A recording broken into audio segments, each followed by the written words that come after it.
savings account is under attack, and your own government is running the playbook. The $37 trillion U.S. national debt isn't a statistic, it's the price tag on a silent heist called financial repression. What costs $100 4 years ago now costs $120. This isn't coincidence. You are losing 17% of your money's power right now.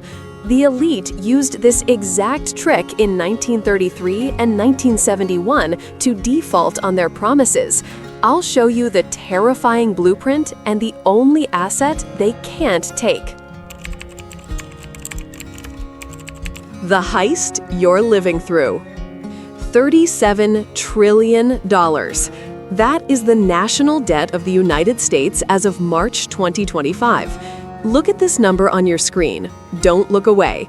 It's not just a statistic, it's the price tag on a ticking time bomb, and it's about to detonate right in your savings account. This isn't just a financial crisis, folks. This is a deliberate, calculated heist, and you are living through it right now. Your government, our government, is following a historical playbook to solve its impossible debt problem. And your hard-earned money, your family's future, that is the collateral damage. This isn't theory. This playbook has been run twice before, with devastating precision. How does a government escape a debt it can never truly repay? That's the central question. The math, my friends, is unyielding. Our national debt has exploded to an incomprehensible $37 trillion, making it 123% of GDP, the highest peacetime debt level in American history. Think about that for a moment. Not during a world war, not after a massive reconstruction effort, peacetime. And the interest payments alone, they exceed $1.2 trillion annually. Let that sink in. We are now paying more in interest than we spend on defense at $874 billion, more than Medicare at $839 billion. With 10-year Treasury yields hovering around 4.5%, every new trillion in debt costs us another $45 billion annually just in interest. The numbers don't lie. This is a runaway train heading for a cliff. Now, you might hear the politicians, the so-called experts, tell you the economy is strong, unemployment is low, growth is steady. And technically, in nominal terms, they're right. But it's a lie. It's a beautifully crafted illusion. Because here's what they don't emphasize, the real picture. While they print, you pay. Look at this chart. On one side, you see the money supply absolutely exploding since 2020. The Federal Reserve's balance sheet went from $4.2 trillion to $8.9 trillion in just 2 years. On the other side, watch your purchasing power plummet. According to the Bureau of Labor Statistics, what cost $100 in 2020 now costs $120. Your dollars buy 17% less than they did just 4 years ago. That's not a coincidence. That is the system working exactly as designed. This is what we call financial repression. It's an insider's term, but it means something brutally simple. The government keeps interest rates below inflation, forcing negative real returns on savers. It's a silent tax, an invisible drain. This isn't about some temporary blip in the market. This is a deliberate strategy, a subtle but relentless wealth transfer. The government isn't cutting spending dramatically or raising taxes to balance the books. That would be political suicide. They aren't explicitly defaulting, openly telling bondholders, "Sorry, we're not paying you back." That would lose all credibility. No, they chose the third option, financial repression. They inflate away the debt burden little by little, day by day, robbing you without you even realizing it. They call it accommodative monetary policy and managing the yield curve. But the mechanical reality is a sovereign debt crisis solved by monetary reset. Let me show you who wins and, more importantly, who loses in this game. The winners? The federal government, whose real debt burden falls with each percentage point of inflation above interest rates. Asset holders win too.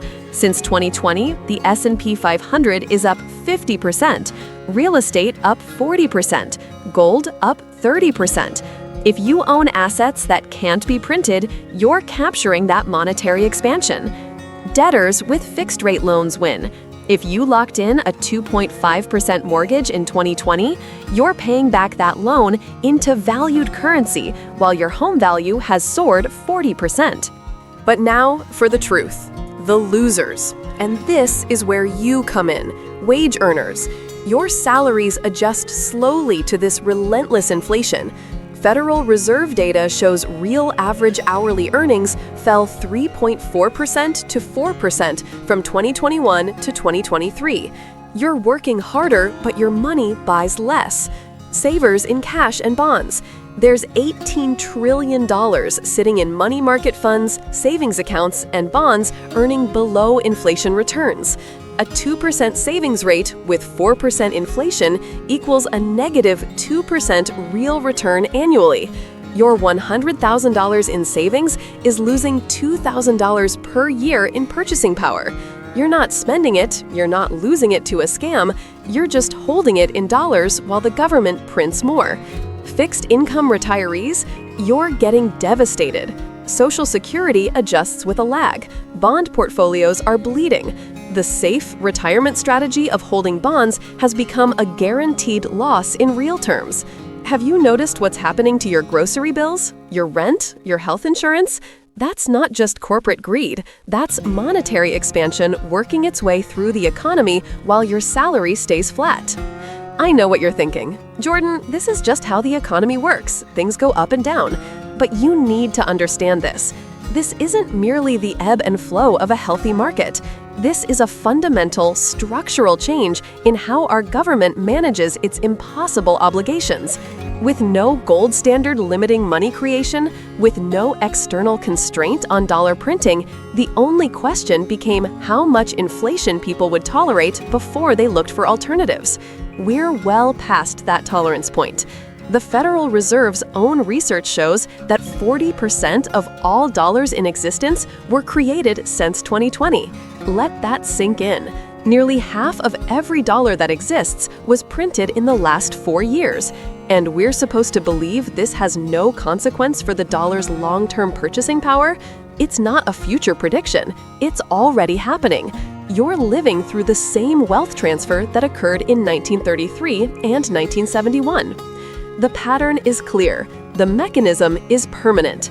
They used the same trick in 1933 to steal from their citizens and again in 1971 to default on the world. Now they're doing it a third time. But this time, there's a loophole they can't close. I'll show you exactly how the first heist set the blueprint for today. Blueprint 1933, the gold confiscation. I've spent over 10 years researching the mechanics of financial crises and market bubbles. What I'm about to show you in the 1933 gold confiscation is not some dusty historical footnote. It's a terrifying blueprint, a pattern I'm seeing replayed right now. On April 5th, 1933, your government, the United States government, made it illegal for American citizens to own gold. Not merely discouraged, illegal. You had until May 1st to turn in every last gold coin, bar, and certificate to the Federal Reserve. Fail to comply? You faced 10 years in prison and a $10,000 fine. That's nearly $230,000 in today's dollars. Think about that. Your own government criminalizing ownership of money, legal for over 150 years. April 1933, the nation was a tsunami of debt and despair.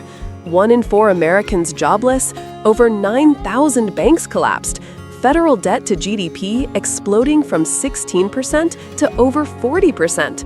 Gold bled out. The Treasury and Fed chose to break the promise of sound money.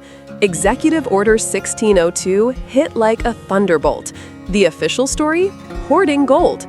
The real reason?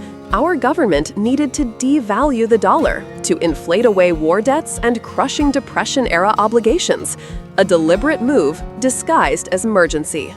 Now, the numbers get truly sickening. The government purchased your gold at $20.67 per troy ounce, fixed since 1900. Those who complied surrendered approximately 300 tons of coins and 500 tons of certificates. You could go to prison for holding money. Then, the trick. Barely 9 months later, on January 30th, 1934, Congress passed the Gold Reserve Act. It revalued that same gold from $20.67 to $35 per ounce. What does that mean? An immediate, overnight 69% devaluation of the dollar against gold. A 69% haircut to your purchasing power. Look at this. The national debt, in gold equivalent terms, dropped by 41% with a single accounting entry. No budgets balanced, no spending cut, no taxes raised. The government simply changed the definition of money. Their massive debt burden became 41% lighter. It's like changing the length of a yardstick mid-race. Who won? The federal government. Who lost? You, anyone holding dollar-denominated assets. Your purchasing power was cut by nearly half. According to Treasury Department records, creditors were paid back in devalued currency. This wasn't incompetence. This was the plan. This wasn't a one-time emergency. This was the blueprint. When governments face unsustainable debt, they don't explicitly default. They default through currency manipulation. The 1933 Confiscation established 3 chilling principles: legal precedent for asset seizure, devaluation as debt management, and a direct wealth transfer from savers to government. The public narrative was recovery. The mechanical reality, a sovereign debt crisis solved by monetary reset. Think about those who complied. They trusted their government, turned in their gold at $20.67, and watched it get revalued to $35. Those who defied the order, who hid their gold, they kept their wealth. Trust led to confiscation. Skepticism led to preservation. I know what you're thinking. Depression-era desperation. You'd be wrong. The exact same pattern would repeat in 1971. The mechanism never went away. It just got more sophisticated. They stole the gold from the citizens in plain sight, but that was just the dress rehearsal. In 1971, they pulled an even bigger heist, not on Americans, but on the entire world. Here's how they did it. Blueprint 1971, the global default. In 1933, your government made a choice: honor its debts or break its word. It broke its word, criminalizing gold ownership and revaluing your money by 69% overnight. That wasn't a one-time emergency, it was the blueprint. And in 1971, that blueprint got scaled up, transforming our financial system and laying the groundwork for the $37 trillion debt crisis we face today. Look, this isn't just history. This is your financial future they're talking about. You need to understand how the global default of 1971 set the stage for the silent theft of your wealth. After the devastation of World War II, the world desperately needed a stable financial system. So, in July 1944, delegates from 44 nations gathered at Bretton Woods, New Hampshire. They built a system where the US dollar became the world's reserve currency, pegged directly to gold at a fixed price of $35 an ounce. Every other major currency pegged to our dollar. It sounded ingenious, didn't it? The United States held 60% of the world's gold reserves then, 574 million ounces, worth $20 billion. We had the gold, the world used our dollars, and we, the American people, were still barred from owning gold ourselves. Convenient, right? This arrangement granted the US an exorbitant privilege. Think of it like this. The world agreed to use our paper money as if it were gold, while we controlled the printing press. We could export our dollars to buy goods, fund wars, and expand our influence, essentially paying for everything with paper promises that the rest of the world had to accept. This wasn't just a perk, it was a fundamental shift in global power, a blank check on the world stage.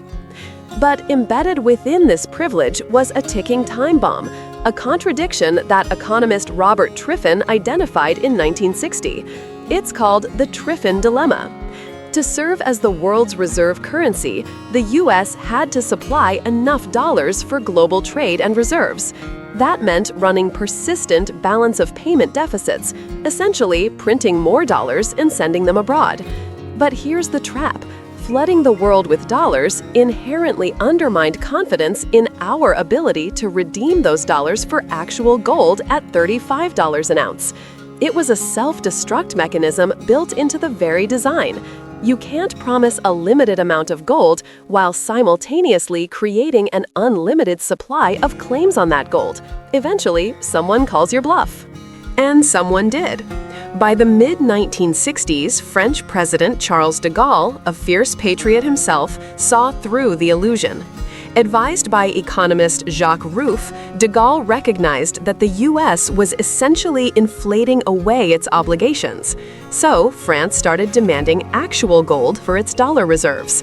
Between 1965 and 1968, France repatriated $3 billion in gold. That's 191 tons of physical metal shipped across the Atlantic.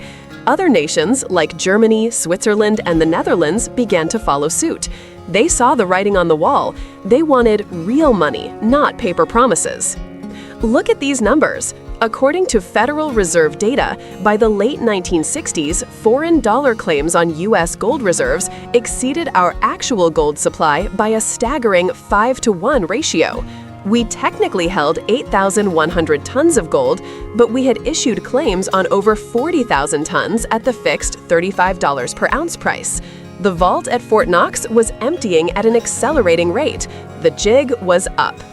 Now, some apologists will tell you this was an unforeseen consequence, a necessary evil to stabilize the post-war world. They'll say it was complex economics, but I'm telling you, this was a deliberate choice, a calculation. They knew the math. The Bank for International Settlements reports from that era show central bankers growing increasingly nervous, yet Washington continued its path. The London Gold Pool, an attempt by 8 central banks to artificially suppress the private gold price by selling it at $35, collapsed in March 1968. They were losing 100 tons of gold per week, defending a price that was clearly unsustainable. When they gave up, private gold immediately jumped to $42 an ounce. The two-tier system was a clear signal. The official price was a fiction. Then came the hammer blow. Sunday evening, August 15, 1971. President Richard Nixon appeared on television. He announced a temporary suspension of the dollar's convertibility to gold. They called it a temporary measure, a momentary pause for the global financial system to catch its breath. What a lie! Our gold reserves, which stood at 20,000 tons in 1950, had plummeted to just 8,100 tons.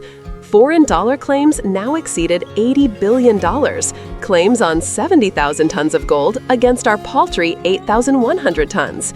Treasury Secretary John Connolly, with brutal honesty, summed up America's position to concerned European finance ministers: "The dollar is our currency, but it's your problem." Think about the arrogance. Think about the betrayal. The temporary gold window never reopened. This was a sovereign default on the world stage, a unilateral breaking of a solemn international promise. By December 1971, the dollar was officially devalued to $38 an ounce against gold. By 1973, it hit $42.02. By 1980, gold was trading at a jaw-dropping $850 an ounce. That's a 96% devaluation from the Bretton Woods price. 96%. Your gold, held by foreign central banks, was systematically wiped out in purchasing power. This wasn't an accident. This was the final severing of any link between the dollar and a hard asset. It gave the US government an exorbitant privilege to print money without restraint. The dollar became pure fiat, backed only by government decree and the power to demand taxes in it. The debt, which had grown from $37 billion in 1934 to $398 billion in 1971, was no longer constrained by the discipline of gold. This wasn't a system failing, it was a system working exactly as designed. When debt becomes inconvenient, change the definition of money. First, they came for the citizens' gold. Then, they defaulted on the world. Now, with no anchor left, they're using a silent weapon to solve their $37 trillion problem. This final heist is happening right now, and the numbers from your own bank account prove it. Today's weapon: financial repression.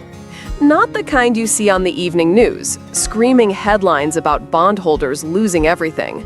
No, this is a quieter, far more insidious kind of default. It is a modern heist, orchestrated by your own government, and it is called financial repression, a silent theft. It's when the government intentionally keeps interest rates below the actual rate of inflation. Why?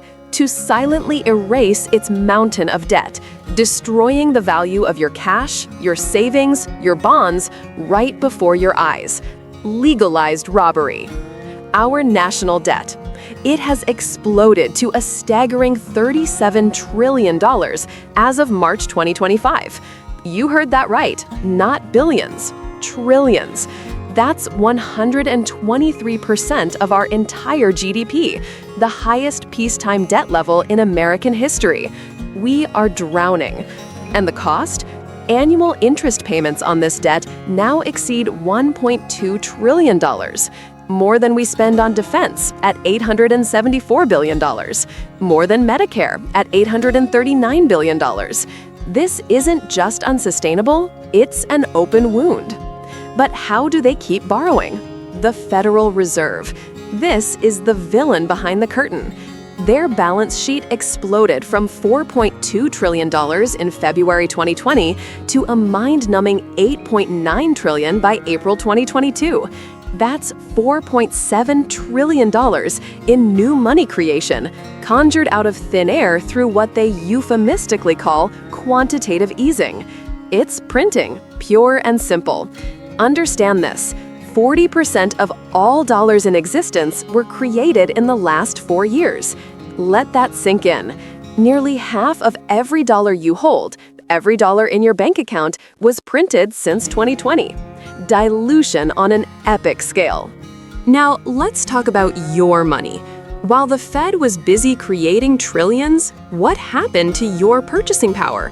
Bureau of Labor Statistics data shows CPI inflation hitting 9.1% in June 2022.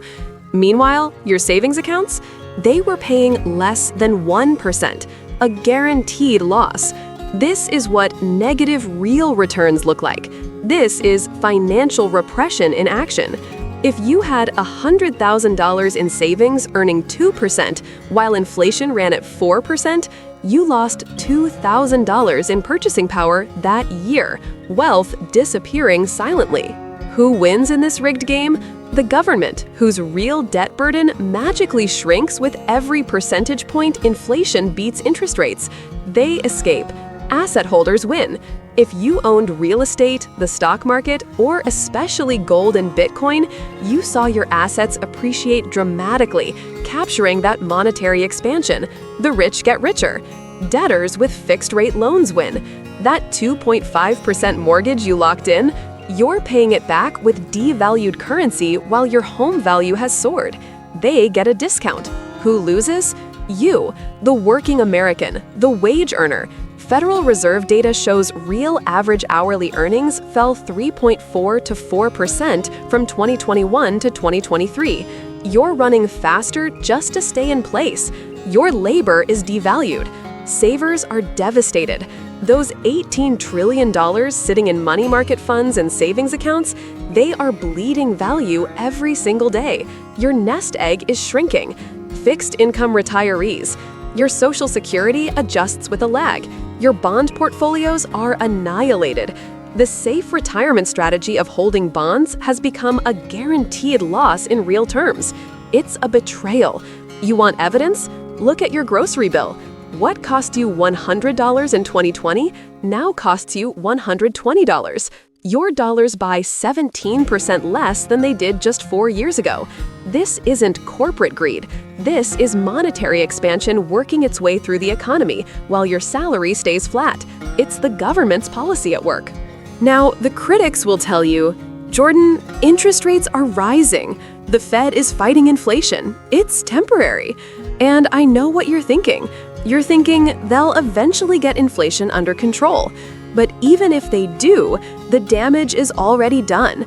And the real interest rate, the one that matters for your savings, is still often negative. The heist continues. They tell you the economy is strong, unemployment is low, growth is steady. That sounds great, but it's a lie. In real terms, adjusted for that devastating inflation, most American wages have stagnated or declined. The wealth transfer is silent, continuous, and it is destroying the middle class. It's a mirage. This isn't new. This isn't a glitch in the system. This is the system working exactly as designed when debt becomes unmanageable. It's a playbook. The International Monetary Fund has studied 227 sovereign defaults since 1800. The vast majority, not explicit defaults. They were currency devaluations, inflations, and this very financial repression. History repeats. It's the same playbook used in 1933 when they confiscated gold, then devalued the dollar. The same playbook in 1971 when they slammed shut the gold window, cutting the dollar free from any tangible anchor. The pattern is clear. The pattern is identical. The theft is happening now. But this time, the escape route isn't a gold coin you can bury in the backyard. It's a new kind of property they can't seize. Let's close the loop. The Unconfiscatable Exit. $37 trillion. That's the staggering weight of our national debt right now, a burden that simply cannot be repaid in dollars worth what they are today. You need to understand, it won't be repaid. It will be inflated away. History doesn't just rhyme, it screams this truth. Look at 1933. On April 5th, your government made gold ownership illegal. You had until May 1st to surrender your gold coins, bars, and certificates to the Federal Reserve, or face 10 years in prison and a $10,000 fine. That's $230,000 in today's money. Why? Because the nation was drowning in the Great Depression, our federal debt to GDP ratio exploding from 16% to over 40%. They needed to devalue the dollar to inflate away war debts and Depression-era obligations. And they did. Just 9 months later, the government revalued that confiscated gold by 69%, from $20.67 to $35 per ounce. A 41% drop in the national debt, overnight, with a single accounting entry. No spending cuts, no tax hikes. They simply changed the definition of money. Who won? The federal government. Who lost? Every saver, every citizen who held dollar-denominated assets. If you had $10,000 in a savings account, it still said $10,000, but its purchasing power had been slashed by nearly half. The reward for trust was confiscation. The reward for skepticism was preservation. This wasn't incompetence. This was the blueprint. The same pattern, more sophisticated, repeated in 1971. Unsustainable promises led to closing the gold window. Our gold reserves had plummeted from 20,000 tons in 1950 to 8,100 tons, while foreign dollar claims demanded 70,000 tons. President Nixon simply announced a temporary suspension of gold convertibility. That gold window never reopened. The dollar was officially devalued by 96% against gold by 1980. No confiscation, no prison threats, just a quiet severing of the promise. Foreign governments who trusted the Bretton Woods Agreement, holding dollars as good as gold, discovered they now held currency whose supply was entirely at American discretion. They were playing a game where we controlled the rules, the referee, and the scoreboard. Today, we face this same impossible arithmetic. Our national debt is $37 trillion as of March 2025, 123% of GDP, the highest peacetime level in American history. Annual interest payments alone exceed $1.2 trillion, more than our defense budget. We need 4.5% GDP growth just to keep the debt-to-GDP ratio stable. Our long-term growth rate is around 2%. The math doesn't work. You have three options when debt becomes mathematically unsustainable: explicit default, political suicide; brutal austerity, also political suicide; or financial repression. That last one? It means keeping interest rates below inflation, forcing negative real returns on savers, and inflating away the debt. It's the same playbook from 1933 and 1971, just with more sophisticated language. We call it accommodative monetary policy, or managing the yield curve. But the mechanical reality is a silent, continuous wealth transfer. The Federal Reserve's own research shows that 40% of all dollars in existence were created since 2020. Let that sink in. Nearly half of every dollar that exists was printed in the last 4 years. And we're supposed to believe this has no consequence for the dollar's long-term purchasing power. It absolutely does. The Bureau of Labor Statistics reports CPI inflation reached 9.1% in June 2022. Your dollars buy 17% less than they did just 4 years ago. While the S&P 500 is up 50% since 2020 and real estate 40%, real average hourly earnings for wage earners fell 3.4% from 2021 to 2023. Savers with $18 trillion in money market funds and bonds are earning negative real returns, losing purchasing power year after year. This isn't corporate greed. This is monetary expansion working its way through your grocery bills, your rent, your life. But something different is happening this time. For the first time, there is an exit they cannot close with an executive order. Enter Bitcoin. I know what you're thinking. Jordan, won't they just ban Bitcoin like they banned gold? They might try, but here's the fundamental difference. Executive Order 6102 worked because gold was physical, centralized, and trackable. You could confiscate it. Bitcoin is information. It is digital, decentralized, and can be stored in your memory as 12 words. There is no central vault to raid. There are no serial numbers to track. No permission is required to hold it, and no single entity can stop it. Its supply is fixed at 21 million coins, mathematically enforced, not politically determined. No Federal Reserve can expand it. No Congress can vote to print more. Some countries will embrace it. Some will resist. We might see coordinated regulatory control trying to restrict centralized exchanges, or the rise of central bank digital currencies designed to keep you in the depreciating fiat system. But the core technology of Bitcoin is resilient. You cannot ban 12 words memorized in someone's head. You cannot confiscate an asset that exists everywhere and nowhere simultaneously. This isn't a revolution. It's a return to the exact behavior that forced gold confiscation in the first place. People seeking to preserve wealth in assets the government cannot inflate away. The choice is not whether this wealth transfer will happen. It is happening. The choice is which side of it you will be on. The system rewards debtors and asset holders while punishing savers and wage earners.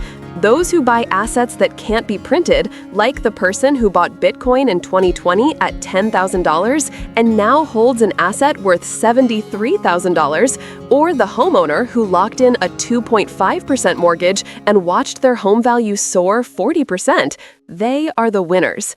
The savers who trust their dollars will maintain value are watching their purchasing power slowly drain away.